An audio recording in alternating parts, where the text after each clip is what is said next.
हनुमान रे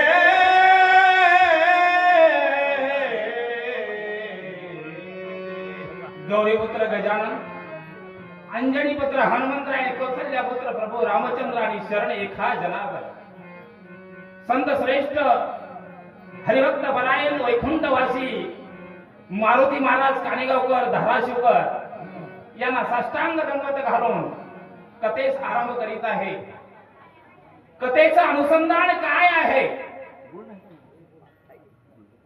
या ठिकाणी हनुमंतरायानं अप्सरेचा उद्धार मला या ठिकाणी केलेला आहे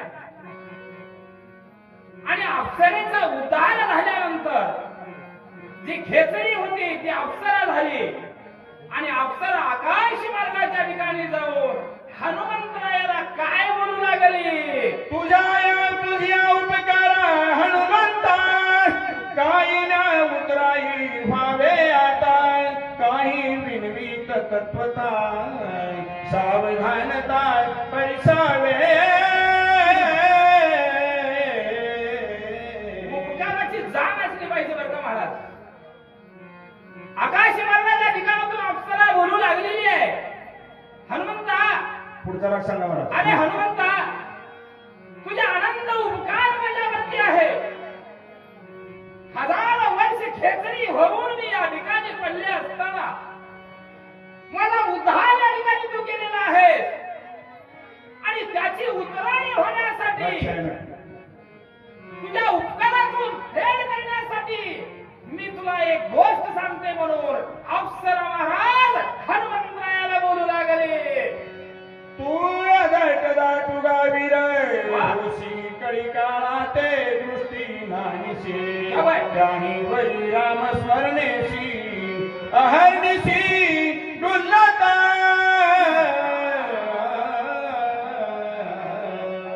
जेथे श्रीरामाचे स्मरण, जेथे श्रीरामाचे स्मरण,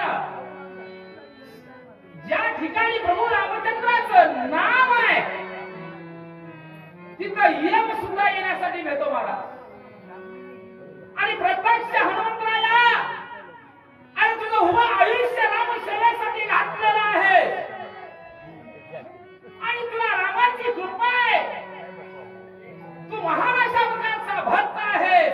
अशा प्रकारची स्तुती अप्सरा हनुमंतरायाची. राम नाम स्मरणा पुढे विघ्न कायसे बापुढे आश्चर्य देखील वाडे कोडे तुझे पुढे सांगना.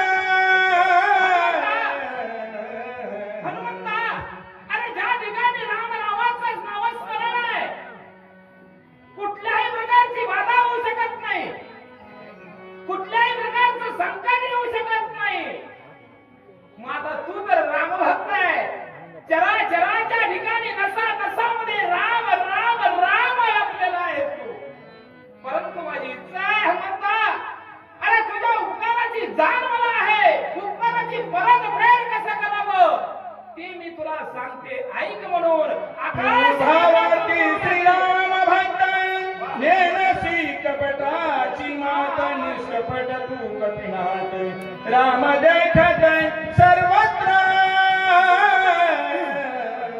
हनुमंता, अरे हनुमंता, तू रामभक्त हनुमंत आहेस. अरे ज्याच्या देहामध्ये, ज्याच्या अंतःकरणामध्ये राम हा शब्द आहे, त्या रामामुळं या देहाला, या दृष्टीला सर्व रामामयच दिसणार आहे. पापी कोणी दिसू शकत नाही, दुराचारी कोणी दिसू शकत नाही, दुष्ट कुणाचा दिसू शकत नाही. अरे ज्याच्या अंतःकरणाच्या ठिकाणी राम आहे त्याला राममय जग दिसणार आहे. तसा तू हनुमंतराय आहे. विकासनी तुझा प्रती सावध ऐके कपीपती केवळ कपटाची कपटमूर्ती तो हा राक्षस चित्ती मानवा. हनुमंता, अरे तुझ्या देहाच्या ठिकाणी, अंतःकरणाच्या ठिकाणी राम असल्यामुळं जन कपट करावं पाहत आहे त्या ठिकाणी सुद्धा कपट त्या ठिकाणी दिसणारे झालेला आहे. परंतु हा जो काही कपटी राक्षस आहे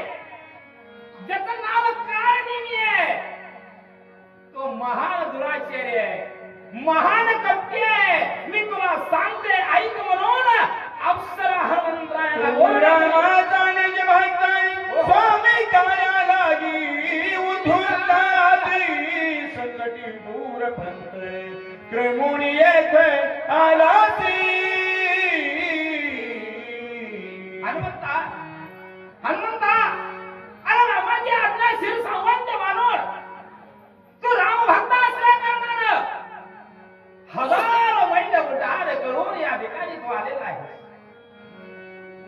आणि प्रभू रामचंद्राच्या लक्ष्मणाला उठवण्यासाठी रामाचं कार्य करण्यासाठी तू आलेला आहेस आणि या ठिकाणी तुझ्या जवळ विघ्न येत आहे कपट कारस्थान करून कारण मी या ठिकाणी तुला ठकवण्याचा प्रयत्न करत आहे ही माहिती अप्सरा ज्याची म्हणती परम साधू तो हा कपट महामंदूर जाण राक्षस दुर्बुद्धू तुझा छळवाद करू आला हनुमंता, हनुमंता, अरे तुझ्या दृष्टीला तो असणारा कारणमी नावाचा राक्षस साधू दिसलाय तुझ्या अंतकरणाच्या ठिकाणी कपट नाही अरे ज्याच्या देहाच्या ठिकाणी तुझ्या अंतकरणाच्या ठिकाणी कपट नाही तो दिसणारा सुद्धा कपट दिसू शकत नाही तसा तू रामभक्त आहेस तुला कारणीमी कपट असलेला तुला दिसणारच झालेला आहे परंतु कारणीमी हा साधा माणूस नाहीये साधा राक्षस नाहीये तुला मी माहिती सांगते म्हणून अप्सरा बोलू लागली हा काळनेमी राक्षस ब्राह्मण रूपे तापस धरुणी आला तापस वेश अति दुर्धर्ष महापापी हनुमंता, काय सांगा मला या काळनेमीची कथा अरे तुझ्या दृष्टीला तुझ्या अंतकरणाच्या ठिकाणी काय दिसू लागलेलं आहे राक्षस असणारा साधू वाटू लागलाय परंतु हा साधू नाही नकली डुप्लिकेट साधू झालेला आहे आणि तुला छळण्यासाठी आलेला आहे तुझ्या कार्यात विघ्न आणण्यासाठी हा कपट हा वेश धारण केलेला आहे अशा प्रकारे माहिती सांगू लागले जणे याचा विश्वास धरीची छळ करीन छळादेशी छळ छत्रे याची विनाशी बहुनायसी जानसी तू जर याच्यावर विश्वास नाही ठेवला खरा साधू आहे म्हणून जर पाया पडायला गेलास आणि रात्र जर हिंदात घातलास तर तुझं कार्य सिद्धीला जाणार नाही मग याच्यावर विश्वास ठेवू नको हा महान कपटी दुराचारी आहे अशा प्रकारची माहिती या ठिकाणी सांगू लागली जव उदयाये सुभानू तवाय गोवावाय कपिन उदनू कामारा वाशित तरुणू ऐसा पण करुणी आला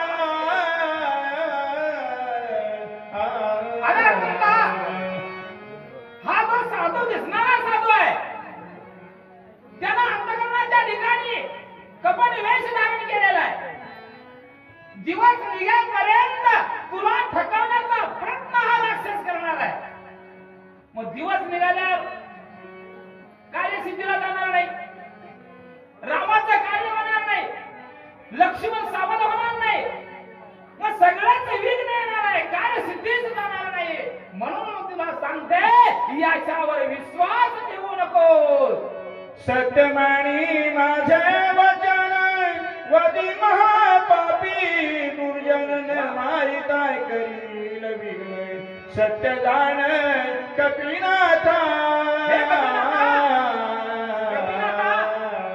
आणि माझ्यावर विश्वास ठेव महाराज विश्वास ठेव कारण ज्या जीवाला जीवाची ओढ लागते महाराज आणि जीवाची ओढ लागल्यानंतर खरंच बोलण्याचा प्रयत्न त्या ठिकाणी होत असतो विद्युलता नावाची अप्सरा या ठिकाणी बोलू लागलेली आहे हनुमंता आणि माझ्या शब्दावर विश्वास ठेव जर माझ्या शब्दावर विश्वास जर नाही ठेवलास तर कार्य सिद्धीला जाणार नाहीये हा कपटी आहे याला क्षमाच्या आत निपात कर अशा प्रकारे अप्सरा हनुमंताला सांगू लागले ऐसे बोलणी सुंदरी गेली अंतरिक्षा गगनांतरी साठाटला तो अंतरी कटी केसरी अति विस्मित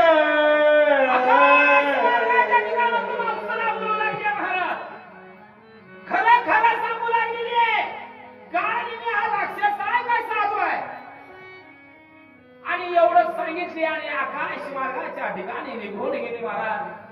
निघून गेल्यानंतर हनुमंतराय पाहू लागले. आकाश मार्गाच्या ठिकाणी पाहत असताना कुठलंच काही दिसत झालं.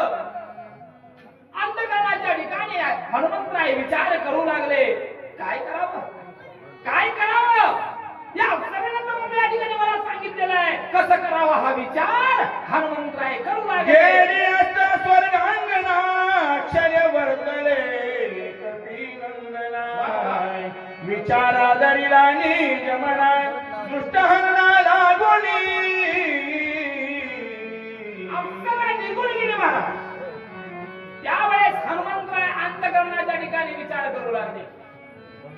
विचार करत असताना हनुमंतराय बोलू लागले, जे अप्सरेनं मला जे सांगितलेलं आहे ती सत्यच असेल. काय करावं, या साधूला कुठं पोचवावं, साधूचं कसं करावं, हा विचार हनुमंतराय करू लागले.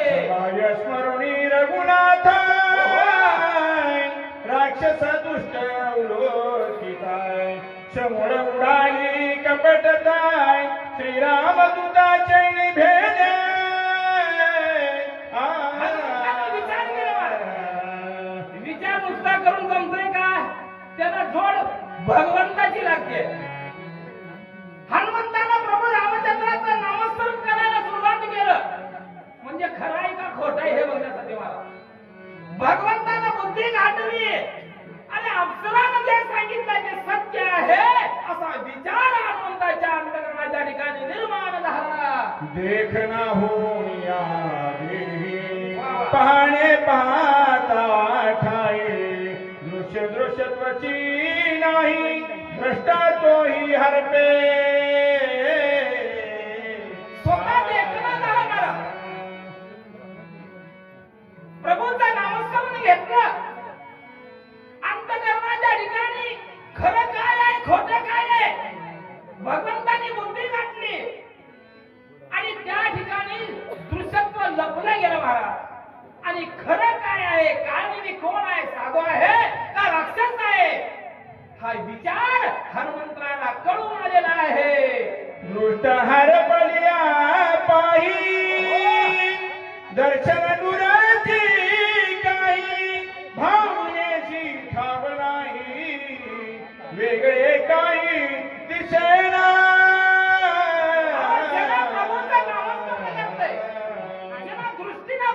दृष्टी जर निघून गेली तर काही उरत काहीच उरत नाही, फक्त राम उरतय. पण रामच उरला आणि खरं काय मतीदार्थ हे माझ्या हनुमंतरायला कळून आलेलं आहे. दृष्ट होय परिच्छिन्न तरी भासे दृश्याचे भान. झाल्या त्रिपुटीशी गोडवन कपड चिन्ह तेथे कैच्या. याची त्रिपुटी जर मावळली तर काही शिल्लक नसते मला, फक्त एक नाम शिल्लक राहते बरं का. आणि त्या नामाच्या आधाराने, त्या नामाच्या राम नामाच्या सामर्थ्यानं खरं काय आणि खोटं काय माझ्या हनुमंतरायाला कळू लागलं. दृष्ट होय परिच्छिन्न तरी भासे दृश्याचे भान. झाल्या त्रिपुटीशी गोडवन कपड चिन्ह तेथे कैच्या. याची त्रिपुटी जर मावळली तर काहीच उरत नाही. मग त्या ठिकाणी कपट काय आहे, सत्य काय आहे, खोटं काय आहे, सगळंच तुम्हाला या ठिकाणी कळणार आहे. कधी कळणार आहे, भगवंताचं नामस्मरण केल्यानंतर कळणार आहे. अशा प्रकारे हनुमंतराय मनाच्या ठिकाणी विचार करू लागले. एका श्रीराम नामासाठी उडती कपटाची आठवटी तो श्रीराम कपी संमिष्टी. कपट गोष्टी तेथे कैची. अंधकरणाच्या ठिकाणी राम हे दोन शब्द वापरलो तर कपटच उरत नाही महाराज. आणि ज्या ठिकाणी कपट उरत नाही तिथं राम आहे. कपट कधी निघून गेलं.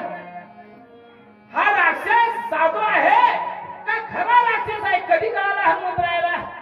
रामाचा नामस्मरण घेतला अगोदरच हा राम बनताय, परंतु पुन्हा आणि राम राम हे शब्द वापरलं आणि खरं काय आहे हे हनुमंतानं जाणलं. पुढे काय करू लागले धारोणी पाहे तो कपिंद्रा वाह! दिसे राक्षस भासुर महापापी दुराचार याशी सत्वर मारिना फक्त विचार केला महाराज दूरदृष्टीला पाहिलं रामाचं चिंतन केलं आणि अंतकरणाच्या ठिकाणी हनुमंताने विचार केला हा राक्षसाची जात आहे म्हणे.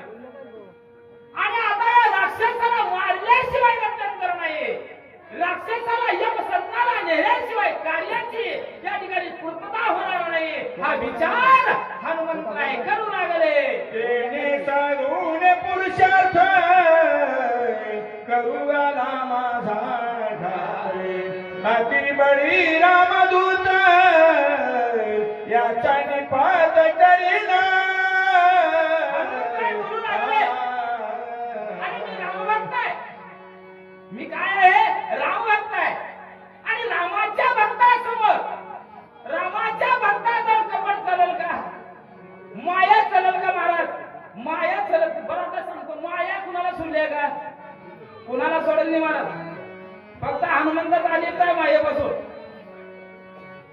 आमच्या परवा शक्ती झाली महाराज शक्ती झाल्यानंतर उन्हाचा दिवस होता माझ्या संग एक गाभरूवात पोथी ऐकायला रामायण आम्ही पोथी ऐकलं रामायण ऐकलं महाराज ऐकलं शक्ती पार पडली त्या सांगितलं महाराज लई बरं सांगितलं म्हणलं आता लई आनंद वाटला म्हणलं बर बाबा मग आता शक्ती झाली प्रसाद खाल्लाय गळ्याला येईपर्यंत चला म्हणलो अहो महाराज माझी बहीण दिला गावात आणि आता मी उद्या सकाळी येतो त्याला विषय झाला आणि महाराज सीट मध्ये बसून माझ्या मार्गाने निघालो हे गावरू चालत चालत चालत निघाले महाराज आणि याला सकाळचा प्रसाद गळ्यातलं खाऊन गोड गोड खाऊन ताण लागली होती वाटत एक म्हातारी दिसली म्हातारीच्या घरापुढे महाराज काय दिसलं थंड गार डेरा आता तुमच्याकडे मट्टा म्हणते ते का काय म्हणते ते मला माहिती माठ आमच्याकडे डेरा म्हणते ते धाराशिवकडे डेरा दिसलं पोरग पळत पळत पळत पळत म्हातारीकडे गेलं माय माय माय माय माय म्हणलं म्हातारीने असं बघितलं मला आता लेकरू आले लेकरू म्हणलं तर 22 वर्षाचा होडा जात कारण लग्न आता होईना ते माय म्हातारीने म्हणलं काय रे बाबा काय आहे माय मला लय ताण लागले ये म्हणली म्हातारी गेला बसला कुण्या गावचा यायचा म्हणे आम्ही मट्टी सालगर जाऊ म्हणे मग तुला लेकरं बाळ किती आहे ते ह्यानं लगीन न होता सांगितलं 3 पोरी 2 पोरायचे पाणी प्यात होत कुणा बाईने विचारले कुण्या गावचा आहे ह्यानं कावून गेला मातीतल्या गावचा आहे माय म्हणला मातीतल्या गावचा म्हणजे त्या म्हाताऱ्याची मंजुळा नावाची बाई मेलती महाराज तिथं कोण मंजुळा तर नाही माय राहील तर उद्या माझं बरोबर पडतं त्या म्हातारीनं म्हणली काय सांगा म्हणले अरे बाबा माझी बी मंजुळा तुझ्याच गावची आहे म्हणली परवाच गेल्या म्हणलं 4 महिने झाले आई मग रोजच गाठ पडते की हे म्हणलं त्यानं रोजच गाठ पडते घराला घर लागला रोजच चहा प्यायला माझ्या घरला येते मंजुळा तुझी म्हणला म्हातारीला आनंद वाटला माया बर का अरे बाबा म्हणजे मंजुळाला जाताना काय विकून गेली म्हणजे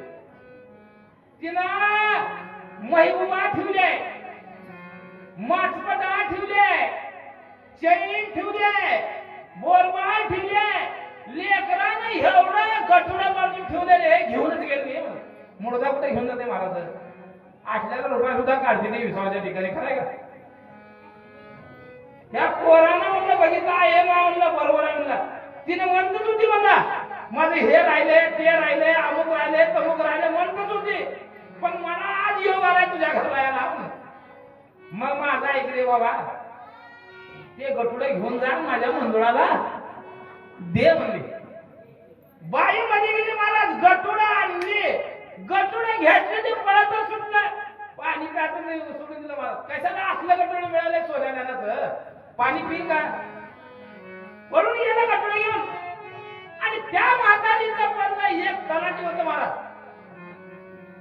आणि बिगर चवीची गाडी घेऊन आला. म्हातारी दरवाजात बघितलं. त्या बाईनाने काय केले की म्हणला, त्या बाईनाने काय केले की म्हणला, संशय आला तलाट्याला. आणि माय बाहेर करून पडण्याचे का नाही बाबा, आपल्या मंजुळाच्या गावचं माणूस असतं मग काय केलीच आई तिने ठेवलेलं सगळं दिलं. हात तुझ्या बाळाला म्हणला. कुणीकडे गेलं? हिकडंच गेलं म्हणला. गाडीला किट मारली महाराज. बरा गेला. वडा होता एक वडा बेसरम. ह्या गाडीवरच्या माणसाला पोरानं बघितलं. बेसरमात गटुडे टाकलं आणि उभारलं. आणि त्याच पोराला ह्या तलाट्याने विचारलं, अरे गटुडे घेऊन पोरगे गेले का? गेले महाराज इकडे म्हणले. बेपत्ता चावी न काढता महाराज निघून गेला. तेवढं आठ झाल्या गटुडे घेतलं, गाडीला किक मारली, निघून गेलं पोरग. परत आला तलाठी माईकडे. काय केलं? गाड बोलले, आहे तू सोनामाने दिलेच, मी त्याला जायला गाडी दिलो म्हणले होता. ऐसे बोलून कपिंद्र आला राक्षसास मोरे. गोड गोरणी निष्ठूर स्वयंवानर सरसावला.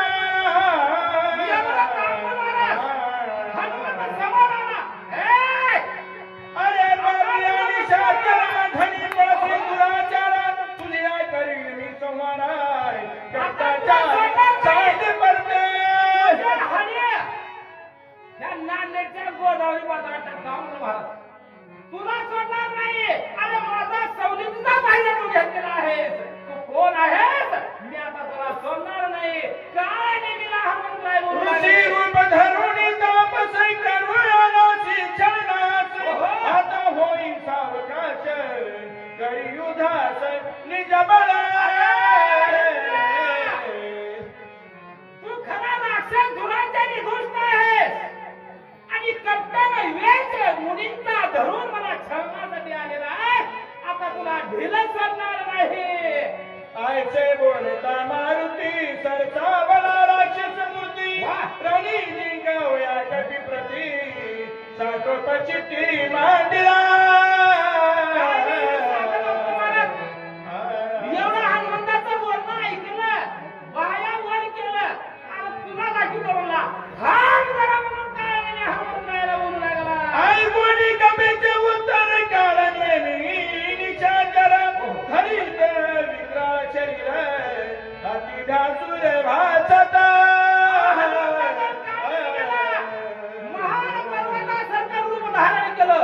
अकराळ विक्राळ आगळाचा बळबळा झाला महाराज. आणि हनुमंताला बोलू लागला. जसे योजने वाढ लावून चढवा योजने पांढर माथा जुवाळले कट जैसे शूळ प्राणी आठही दाळा समसमित मासाची तकड्यात तगड्या तिले नित्रत कैसा भासुतो भात्या करत भुवे आतडी बुबळे खोल जैसे धरली गीत न जैसे किसती नित्रगुळाती मीरा जैसा मेघ गडगडीला जैसा निशाचर गर्जनाला कोणीच घेऊन आला हनुमान दृष्टीला चोणी.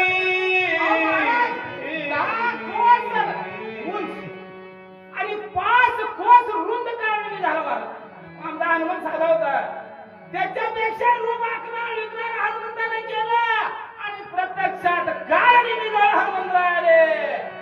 प्रताप कोणी निशाचरी वेगी वाढला कपी केसरी धायोजने गगनांतरी उसळणी दुरी चालिला.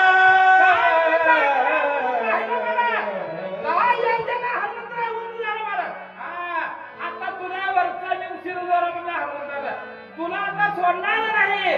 तुझ्या जर खुमखुमी असेल तर तुला दाखवतो मला हनुमंतराय बोलू लागले. जैसा तापलाल हो गोळ तैसा परतला गोळा मुळा समेघ चालला सबळ जैसा कल्लोळ अग्नीचा. हनुमंताची तलवारच्या आग मस्तकाला गेली.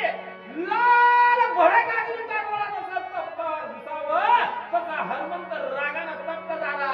आणि काय निमीला काय बोलू लागला. लक्षणी आणि शाचरा उडी घातली सत्वर झाले शतचूर्ण शरीर कटी भार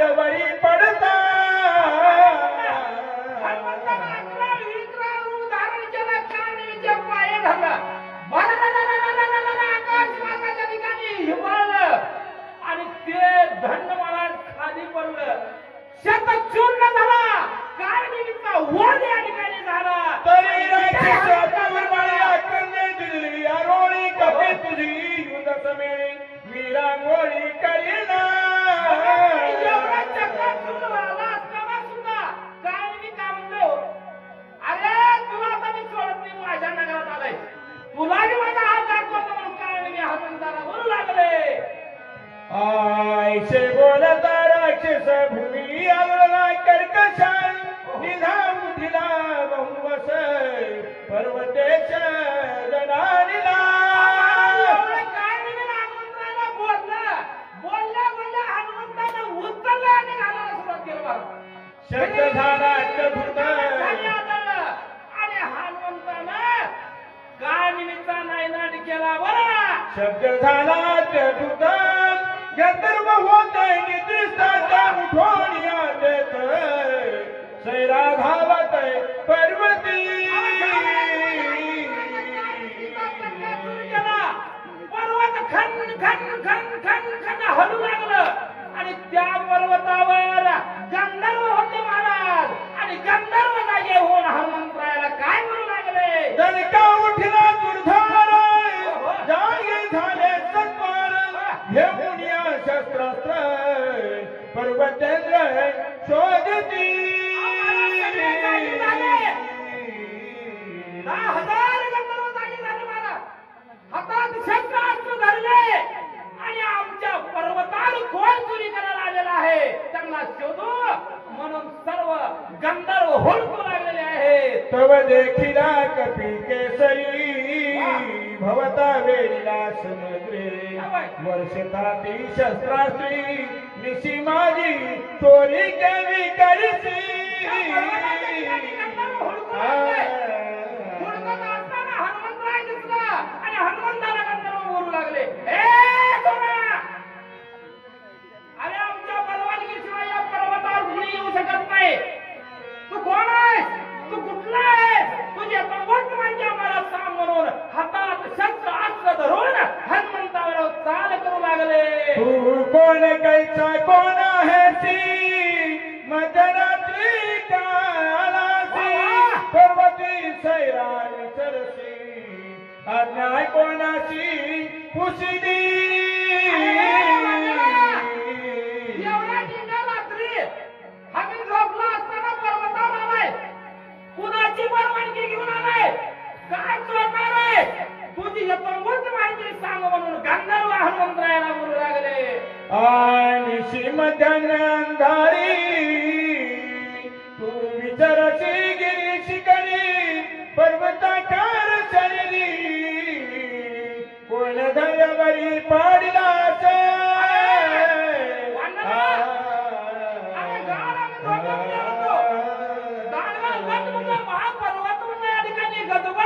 हलू लागलं.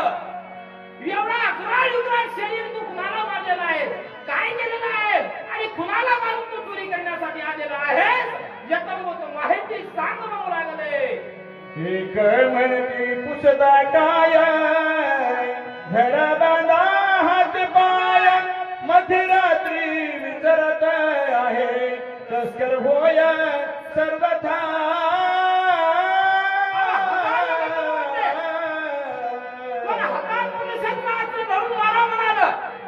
आणि माझ्यासारखं शान होत, अरे येत लागले का तुम्हाला म्हणलं, ह्याला मारायचं नाही म्हणजे अगोदर बांधून घालायचं आणि बांधून घालून खरी खरी माहिती विचारायचं. अशा प्रकारचे गंधर्व त्या ठिकाणी आपापसात संवाद करू लागले. ऐसा करती कल्लोळा मिनले सभोवते सकळ ते देखोनी गोळांगुळे मधुर बोल बोलत. किती लिहिताय हो आमच्या माहुराच्या ठिकाणी, किती लिहिताय. अहो ज्याला राम म्हणता की त्याला लिहितात आहे, परमात्मा जर यायचं असेल तर लिहिता पाहिजे, लिहिल्याशिवाय परमार्थाची प्राप्ती होऊ शकत नाही. हजारो गंधर्व माझ्या हनुमंतरायाला वेळा देऊ लागले, कोण काय बोलू लागले नाही, पण शस्त्र अस्त्र हातामध्ये धरून वार करावता असा विचार करू लागले. त्यावेळेस हात जोडून बोलू लागला, बाबानो, अरे बाबानो, मी चोर नाहीये, मी रामभक्त आहे, सच्चा रामभक्त आहे, रामाचं कार्य करण्यासाठी मी आलेला आहे अशी माहिती गंधर्वाला हनुमंतराय सांगू लागले. जम्बूद्वीपाचे दक्षिण कोणी किष्किंधासे राजधानी सुग्रीवराज चुडामणी तये स्थानी नांदता.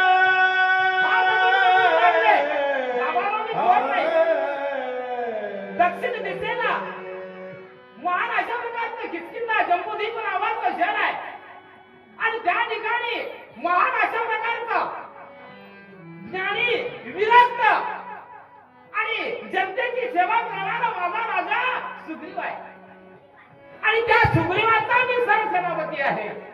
मी काय तुमची चोरी करायला आलेला नाही आहे. माझं काय काम आहे तुम्ही ऐका अशा प्रकारे हनुमंतराय बोलू लागले. संख्य श्रीरामेसी स्वामी माने श्रीरामासी तन मन अर्पिले भक्तीसी वानरासी अति प्रेमा.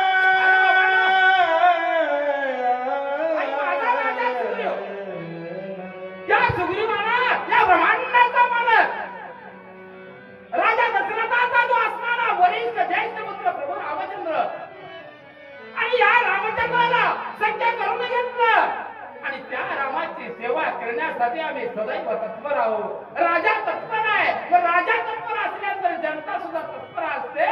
त्यापैकी आम्ही आहोत. आम्ही चोर नाहीये, आम्हाला चोर समजू नका म्हणून हनुमंतराय बोलू लागले. राम रावणाचे रण युद्ध झाले अति दारुण. रावणे ब्रह्मशक्ती सोडून बंधू लक्ष्मण पाडिला. हात जोडून सांगू लागले हनुमंतराय गंधर्वाला, बाबांनो, अरे माझा वैकुंठाचा मानव प्रभू रामचंद्राच्या भावाला म्हणजे लक्ष्मणाला लंकाधिपती राजा रावणाला शक्ती मानलेली आहे आणि ती शक्ती अल्पाद माझ्या लक्ष्मणाच्या हृदयामध्ये घुसलेली आहे. तेने करून घायाळ माझा लक्ष्मण झालेला आहे, दहातीर्थी पडलेला आहे. अरे त्या रामाचा जो असणारा भाऊ आहे त्या लक्ष्मणाला उठवण्यासाठी मी इथं आलो आहे. मी चोरी करायला आलेला नाहीये. हात जोडून हनुमंत बोलू लागले. वाचवावया सौमित्राची निवलो औषधीची विघ्न न करावे आम्हासी नमन मी तुम्हासी करीतो. बाबांनो, अरे या वैकुंठाचा ब्रह्मांडाचा मालक त्या मालकाचा भाऊ रक्ताच्या धारोड्यामध्ये पडलाय रे बाबा. माझ्या मालकाचं काम करण्यासाठी, माझ्या मालकाचं कार्य करण्यासाठी, माझ्या मालकाच्या भावाला उठवण्यासाठी मी औषध आणण्यासाठी आला. मी तुमची चोरी करायला आलेला नाहीये, तुमच्या घरावर डाका टाकण्यासाठी आलेला नाहीये. अरे मला औषध घेऊ द्या, माझ्या लक्ष्मणाला उठवू द्या अशा प्रकारची विनवणी उदया येता गभस्ती प्राण सांडील उर्मिलापती म्हणून औषधी मध्यरात्री नेवणी चिठी मी आलो. माझा लक्ष्मण धारातीर्थी पडलेला आहे आणि धारातीर्थी पडत असताना वैद्यानं सांगितलंय दिवस निघायच्या आत औषधी आणली पाहिजे. जर दिवस निघाला तर लक्ष्मण वाचणार नाहीये हे सूचना वैद्यानं या ठिकाणी सांगितलेलं आहे. म्हणून मध्यरात्रीच्या ठिकाणी या पर्वताला आलेला आहे आणि दिवस निघायच्या आत मला तिथे गेलं पाहिजे.